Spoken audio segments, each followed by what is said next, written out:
APR ifashe Rayon Sport irayikanjakanja ikuramo uburyohe irangije irajugunya itwara igikombe cy'amahoro. Ushatse kuvuga iki? Nta departement n'imwe ya Rayon Sport no munsi ari mu kibuga kuva ku munyezamu watsinzwe igitego muri Angre Ferme kugera kuri mediane yabaye Sudai itashoboka kuba yakurikira contre attaque ya Rayon Sport. Mediane yahinduwemo hafi abakinnyi bose babanje mu kibuga kuri attaque Rayon Sport uyu munsi yari ikipe imeze nkaho atari twe dusanzwe tubona. APR FC yari ikipe kuko yari intare zaryaga intama. Ikipe ya APR Football Club yegukanye iki gikombe cya 14 Kayishema kuva yavuka, itwa igikombe cya 14 cy'amahoro. Hanyuma kandi wari umukino wa gatanu uri guhuza ama ekipe, bivuze ko APR Rayon Sport igiye mu mwenda na bibaye ibikombe bitatu, igikombe cyo muri 2002, 2010 ndetse n'iki ngiki. Ikipe Rayon Sport yitwaye ibikombe bibiri, bivuze ko rero APR FC kugeza ubu ngubu yamaze kujya imbere. Ikintu tuzabura twibuka nuko noneho Stade Amahoro tubonye ikipe imwe muri izo ebyiri itsinda indi. Nibyo bwa mbere kuva aya makipe wa mugana hakinira tubonye ikipe itsinda. Reka tuze twinjire mu ma interview kugira ngo tuganire n'impande zombi batubwire uko byagenze, ibyumviro byabo ndetse n'ibindi bijyanye nabyo kuri uyu mukino, mu gihe dutegereje ko twinjira mu bijyanye n'ibihembo, cyane ko ikipe ya mbere irashyikirizwa igikombe n'imidari na ageshek ya miliyoni 12 z'amafaranga y'u Rwanda, ariko kandi ikipe ya kabiri irahabwa miliyoni 5 nizo iza kwegukana. Reka twakire Pierre mbere na mbere, felicitation. Merci. Pierre, iminsi yari myinshi utakiri mu izamu rya APR Football Club, urarigarutsemo uterura igikombe cya mbere. Byumviro ni ibi? Ibyumviro bishimishije ku bwanjye.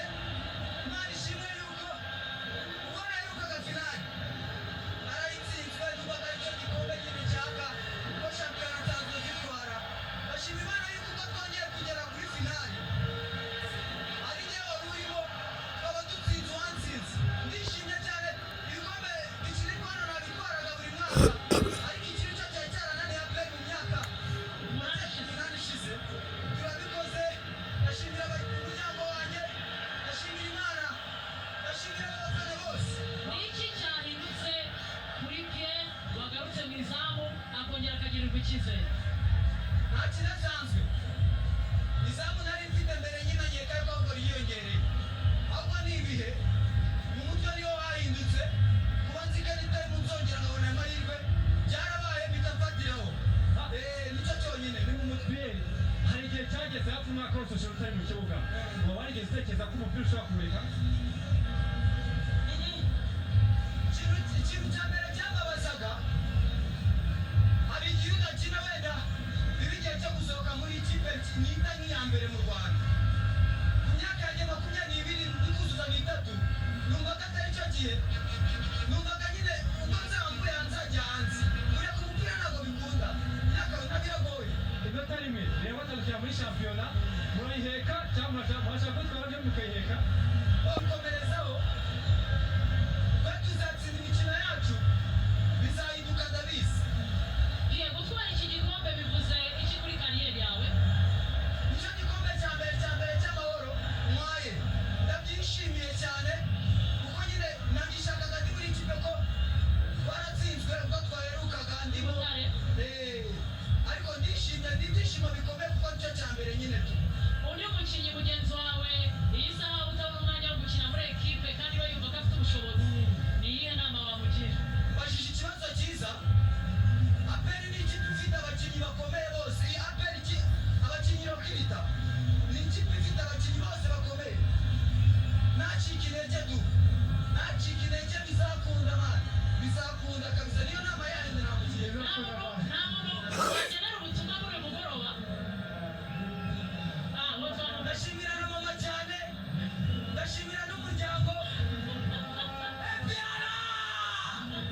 turishimye cyane ko twongeye kubona igikombe cy'amahoro imyaka 8 yari myinshi felicitasiyo cyane Merci cyane. arakoze cyane kandi banashaka igitego cya Watara kubera ko nawe hano abantu bagushije mu kanya kugira ngo nawe turebe niba koko bagifite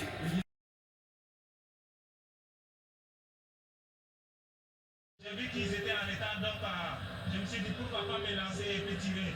Et Dieu merci, ça a été un but, un joli but.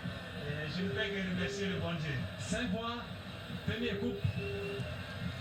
Il y a 5 matchs pour finir le doublé. Tu as l'espoir? Oui, oui, si, j'ai l'espoir parce que le championnat, Rayon Sport, ils sont devant nous avec 1 point.